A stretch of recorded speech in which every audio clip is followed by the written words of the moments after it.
नमस्ते दोस्तों, जय हिंद। मैं युवराज कुमार आप सभी का कुचामन क्लासेस बांसवाड़ा के इस यूट्यूब चैनल में हार्दिक स्वागत करता हूं। दोस्तों, अपन ने लास्ट क्लास के अंदर रीजनिंग का एक टॉपिक कंप्लीट किया था।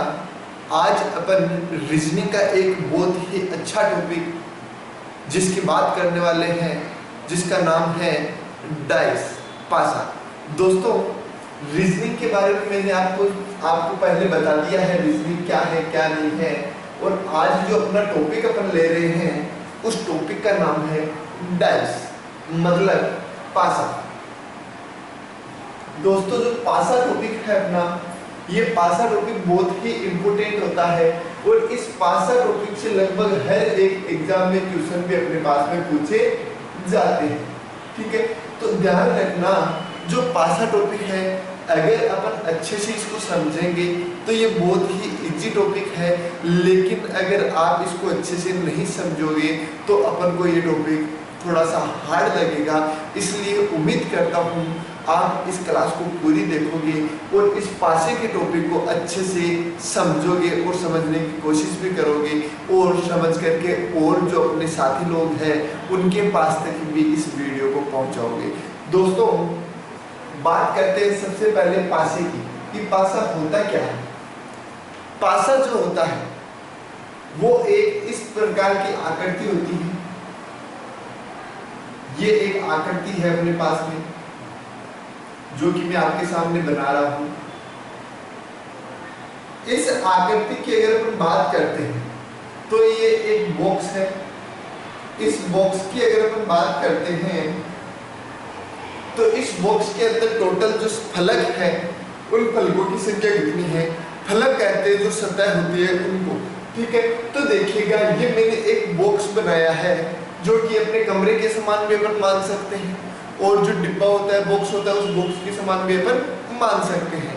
देखो, यही अपने पास में पासा होता है। इस पासे के अंदर जो कुल फलक होते हैं उन फलकों की संख्या होती है अपने पास में 6। लेकिन जब अपन को पासे की एक आकृति दी हुई होती है तो उन 6 फलक में से अपन एक बार में 3 ही फलक देख सकते हैं। 3 फलक जो है वो पीछे छुपे रहते हैं। जैसे कि अभी मेरे को ये ऊपर वाला फलक दिख रहा है, मैंने ऊपर वाले फलक को ढक दिया और ये चीज की ये दिखेगा। ठीक है, मेरे को ये वाला फलक दिख रहा है, मैंने इस वाले फलक को भी ढक दिया। इस पूरे फलक को मैंने क्या कर दिया, ढक दिया। मेरे को अब एक ये फलक दिख रहा है तो मैंने इस फलक को भी क्या कर दिया दोस्तों, ढक दिया।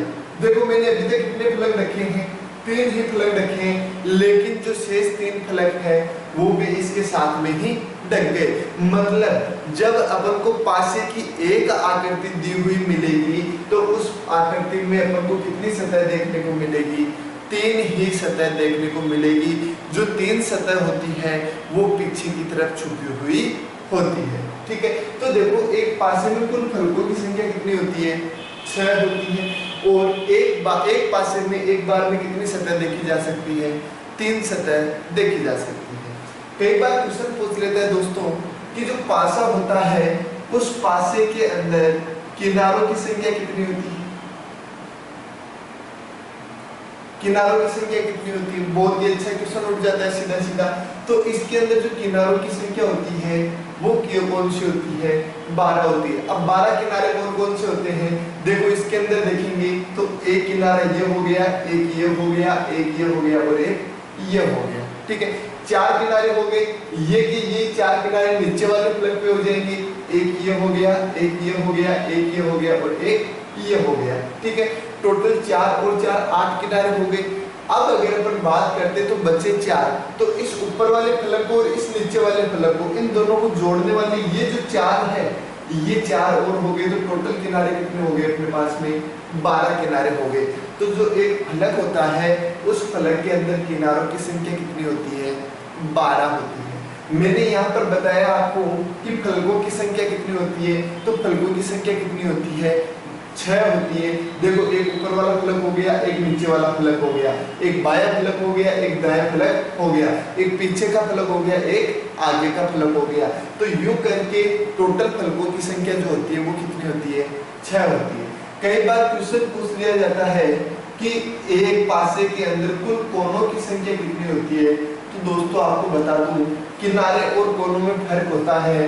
किनारा पूरा ये वाला होता है, जैसे अपने पास में ये एक सतह है तो इस सतह का ये पूरा किनारा कहलाएगा, लेकिन कोना कौन सा कहलाएगा? कोना ये वाला कहलाएगा। आई चीज समझ में? तो ये वाला कोना कहलाएगा। तो कोनों की संख्या कितनी होती है? टोटल 4 होती है। देखो 1 2 3 4, 1 2 3 4। तो टोटल कोनों की संख्या कितनी हो गई अपने पास में? 8 हो गई। तो दोस्तों ध्यान रखना, कुल फलकों की संख्या 6 होती है, कुल किनारों की संख्या 12 होती है और कुल कोनों की संख्या कितनी होती है? 8 होती है। हो गई चीज के लिए। अब देखिएगा, मैंने आपको ये भी बता दिया कि अपन एक साथ में एक पासे में कितने फलक देख सकते हैं? केवल 3 ही फलक देख सकते हैं। जो 3 फलक होते हैं वो अपने पास में पीछे छुपे हुए रहते हैं। एक और चीज आती है अपने पास में, चलो ठीक है पीछे छुपे हुए रहते हैं, लेकिन क्वेश्चन पूछ लिया जाता है कई बार कि पासे की पूरी 6 सतह देखने के लिए अधिकतम कितने पासों की जरूरी पड़ेगी, कितनी आकृतियों की जरूरी पड़ेगी। तो दोस्तों ध्यान रखना, पासे की पूरी सतह देखने के लिए अपन को अधिकतम कितनी आकृतियों की आवश्यकता पड़ेगी? 2 आकृतियों की आवश्यकता पड़ेगी। ठीक है, तो देखिएगा, वापस देखिएगा, पासा डाइस जिसको इंग्लिश में बोला जाता है, इस प्रकार की इसकी आकृति होती है जिसके अंदर टोटल फलकों की संख्या 6 होती है, साथ ही साथ में किनारों की संख्या 12 होती है और कोनों की संख्या 8 होती है। और इस फलक के सभी इस पासे के सभी फलकों को एक साथ देखने के लिए अधिकतम कितनी आकृतियों की जरूरी पड़ती है? हमको 2 आकृतियों की जरूरी पड़ती है। हो गई चीज के लिए। आगे अपन अगर बात करते हैं तो इसके अंदर एक चीज ये भी है कि एक पासे के अंदर जो 3 सतह अपन को दिखाई देती है, उन तीनों सतह के विपरीत जो सतह आएगी वो विपरीत अंक कभी भी उस सतह के ऊपर नहीं आएगा। मतलब जैसे ऊपर की और नीचे की ये 2 सतह है, तो ऊपर वाली सतह के विपरीत जो अंक आएगा वो कभी भी ऊपर वाली सतह के साथ में नहीं आएगा। देखिएगा इधर, जैसे मैंने ये वाला पासा बना दिया एक छोटा सा,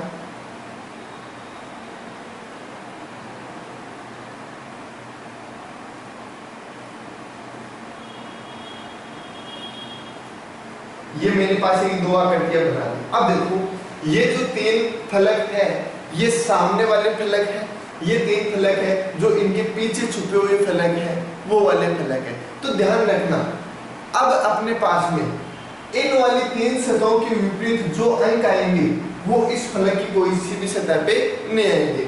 जैसे मैंने यहाँ पर 5 लिख दिया, यहाँ पर मैंने 6 लिख दिया, यहाँ पर मैंने 4 लिख दिया। ठीक है, अब अगर इसकी अपन बात करते हैं तो 5 के विपरीत इस पासे के अंदर जो अंक आएगा वो 2 आएगा। तो 2 अपने पास में इस पासे के अंदर कोई भी सतह पे नहीं आएगा। आई चीज समझ में? कोई भी सतह पे नहीं आएगा, मतलब इस वाली ये वाली जो 3 सतह इन सतहों के अंदर आएगा वो। तो ध्यान रखना, जैसे अपने पास में यहाँ पर मैंने लिख दिया 2, यहाँ पर मैंने लिख दिया 3, यहाँ पर मैंने लिख दिया 1। तो अब ध्यान रखना, इस पासे के अंदर 5 के विपरीत 2 आएगा, 4 के विपरीत 3 आएगा, 6 के विपरीत 1 आएगा। लेकिन कई बार क्या होता है, पासे की एक ही आकृति दी हुई होती है, तो उस पासे के अंदर ये वाले जो 3 अंक है, इन तीनों में से कोई भी अंक इस वाले पासे की सतह पे कभी नहीं आएगा। मतलब जो विपरीत अंक है वो इस वाले पासे की सतह पे कभी भी शो नहीं करेगा, वो हमेशा छुपा हुआ रहेगा, हाइड रहेगा। हो गई चीज के लिए। चलो आगे अपन पासे की बात करते हैं। तो अपने पास में पासा कितने प्रकार का होता है? पासे को 2 भागों में बांटा गया है। कितने भागों में बांटा गया है? 2 भागों में बांटा गया है। तो पासे के प्रकार कितने हैं अपने पास में? 2। ध्यान से समझना दोस्तों, पासे के 2 प्रकार कौन कौन से? पहला है अपने पास में मानक पासा,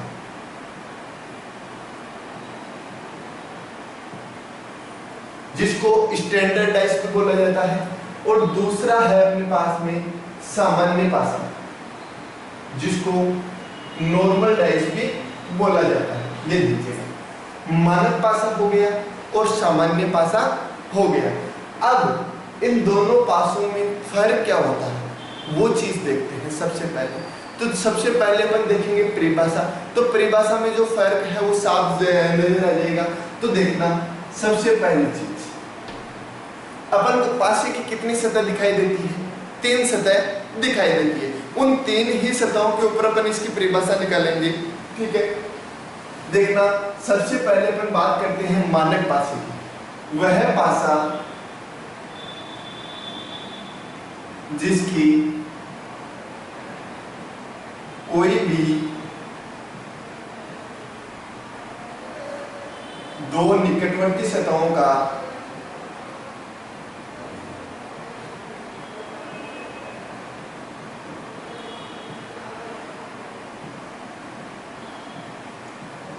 योग साथ नहीं होता है।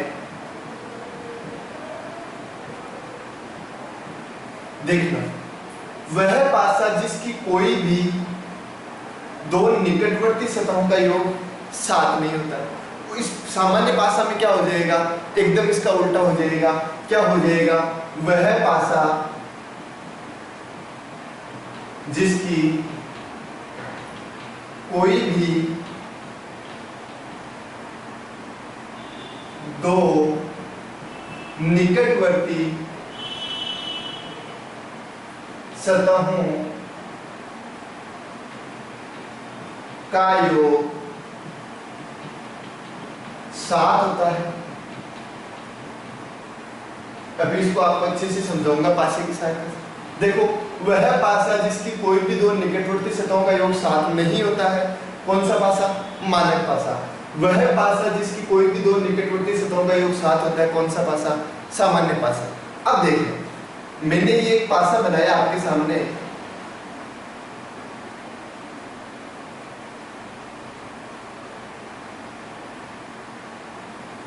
एक पासा मैंने ये इधर बना दिया आपके पास में।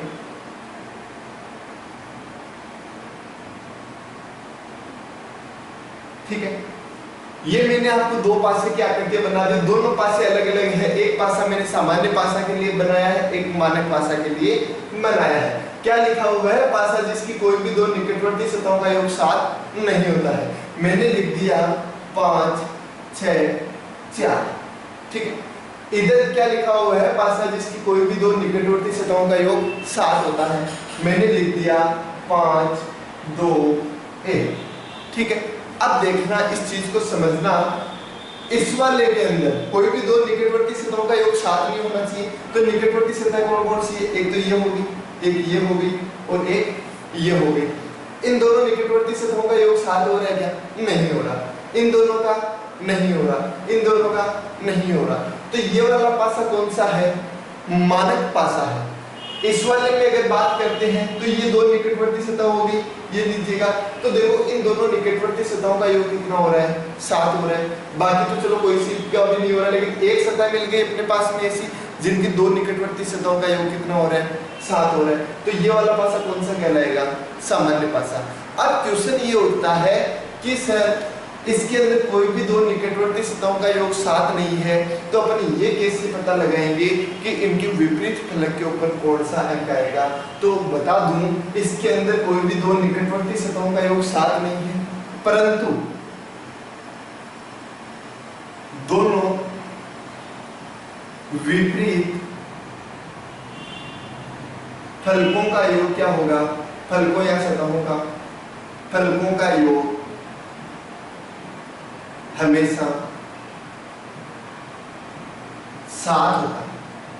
ये लीजिए, आई चीज समझ में? वह पासा जिसकी कोई भी 2 निकटवर्ती सतहों का योग तो 7 नहीं होता, लेकिन हमेशा दोनों विपरीत फलकों का योग कितना होगा? 7 होगा। मतलब क्या हो गया इसका कि जो 5 है, 5 के विपरीत कौन सा अंक आएगा? 2 आ जाएगा, तो 5 और 2 7।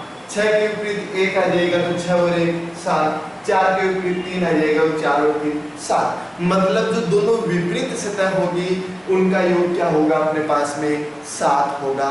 हो गई चीज क्लियर? अगले अगर अपन बात करते हैं सामान्य पासे में, तो देखो वह पासा जिसकी कोई भी दो निकटवर्ती सतहों का योग तो 7 होता है, परंतु इसमें क्या है, परंतु दोनों विपरीत सतहों का योग 7 होना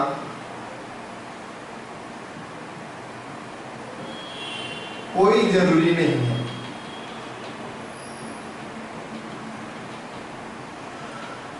ये लीजिएगा। अब देखो इसके अंदर क्या हो रहा है, निकटवर्ती सतहों का योग 7 हो रहा है, लेकिन दोनों विपरीत सतहों का योग 7 होना कोई कंपल्सरी नहीं है, कोई भी जरूरी नहीं है।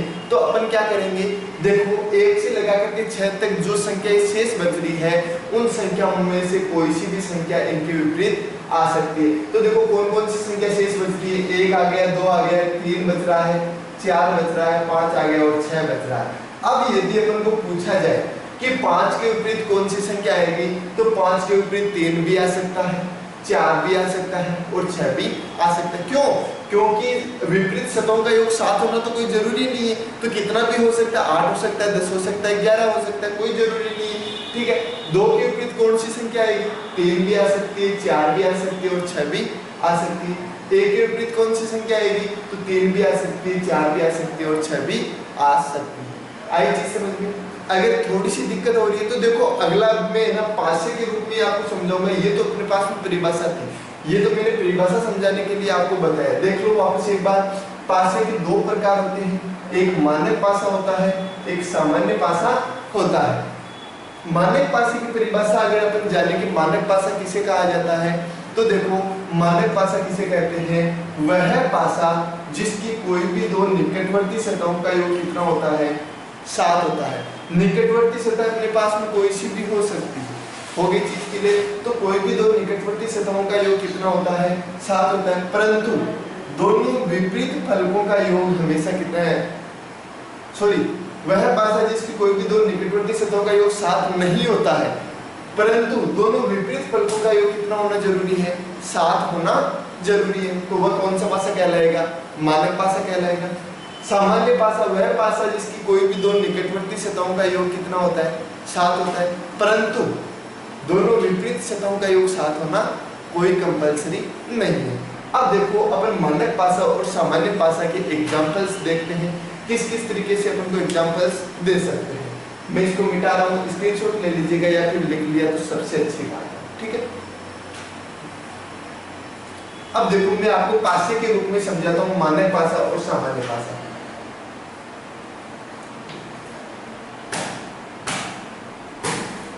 हो गई चीज क्लियर?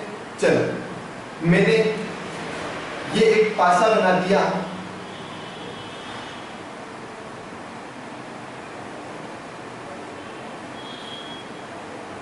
ध्यान रखना जो पासा होता है उसकी लंबाई, चौड़ाई, ऊंचाई सभी की सभी क्या होती है, समान होती है। ठीक, अपने पास में बनने में ऊपर नीचे बन सकते हैं, लेकिन लंबाई, चौड़ाई और ऊंचाई सभी के सभी क्या होते हैं, समान होते हैं। मैंने एक पासा मानक पासे के नीचे बनाया है, एक सामान्य पासे के नीचे बनाया है। इसके अंदर मैंने संख्या लिख दी 3, 1, 5। ठीक है, इसके अंदर मैंने संख्या लिख दी 3, 4, 6। ठीक है, अब देखो अपन एक एक पासे को समझते हैं। एक बार के लिए मैं सामान्य पासे वाले को मिटा देता हूँ, आपको मानक पासे के बारे में समझा देता हूँ। चलो ये मानक पासे के बारे में अगर अपन बात करते हैं, मैंने आपको परिभाषा बताई थी, वह पासा जिसकी कोई भी दो निकटवर्ती सतहों का योग 7 नहीं हो। ये एक निकटवर्ती सतह, ये निकटवर्ती सतह और ये निकटवर्ती सतह, क्या कोई भी दो सतहों को मिलाकर के योग 7 हो रहा है, नहीं हो रहा। तो पासे की पहचान हो गई कि पासा कौन सा है, मानक पासा है। अब यदि आपको पूछ लिया जाए कि 3 के विपरीत फलक पर कौन सी संख्या आएगी, तो मैंने आपको बताया था कि मानक पासे में दोनों विपरीत फलकों का योग हमेशा कितना होगा, 7 होगा। तो 3 के विपरीत क्या आएगा, 4। तो देखो 3 और 4 7 होता है। 5 के विपरीत क्या आएगा, 5 के विपरीत 2। तो देखो 5 और 2 कितना होता है, 7। 1 के विपरीत क्या आएगा, 6। तो देखो दोनों विपरीत फलकों का योग कितना हो गया, 7 हो गया, हो गई चीज क्लियर। तो इस तरीके से अपने पास में क्या है, मानक पासे के आंसर निकाल रहे हैं। देखो कोई भी दो निकटवर्ती सतहों का योग तो 7 नहीं हो रहा, लेकिन विपरीत सतहों का योग कितना हो गया, 7 हो गया। तो कौन सा पासा हो गया, मानक पासा। ठीक है, अब अपन बात करते हैं सामान्य पासे की। सामान्य पासे के अंदर ये लीजिएगा, मैंने लिख दिया 2 3 1 लिख दिया, या फिर मैंने लिख दिया 6 लिख दिया, मान लो ये 2 3 और 4 लिख दिया, 2 3 और 4, क्योंकि दो निकटवर्ती फलकों का योग अपन को 7 करना है, इसीलिए सामान्य पासा होगा। तो देखो सामान्य पासे की मैंने आपको परिभाषा बताई थी, वह पासा जिसकी कोई भी दो निकटवर्ती सतहों का योग कितना होता है, 7 होता है। ठीक है, तो देखो इसमें निकटवर्ती सतहों को अपन देखते हैं, तो ये 3 निकटवर्ती सतह हो गई, इन दोनों का योग 5 हो रहा है, इन दोनों का योग 6 हो रहा है, और इन दोनों का योग कितना हो रहा है, 7 हो रहा है। तो अपन को एक जगह देखनी है ऐसी जिसके अंदर दो निकटवर्ती सतहों का योग कितना हो जाए, 7 हो जाए। ठीक है, अब देखो निकटवर्ती सतहों का योग तो 7 हो गया अपने पास में, लेकिन अब अगर अपन को क्वेश्चन पूछ लिया जाए कि 2 के विपरीत कौन सा अंक आएगा, या 3 के विपरीत कौन सा अंक आएगा, या 4 के विपरीत कौन सा अंक आएगा, तो आपको बता दूं 2 के विपरीत, 3 के विपरीत और 4 के विपरीत, इनके विपरीत अंकों की अगर अपन बात करते हैं तो देखो क्या आ जाएगा।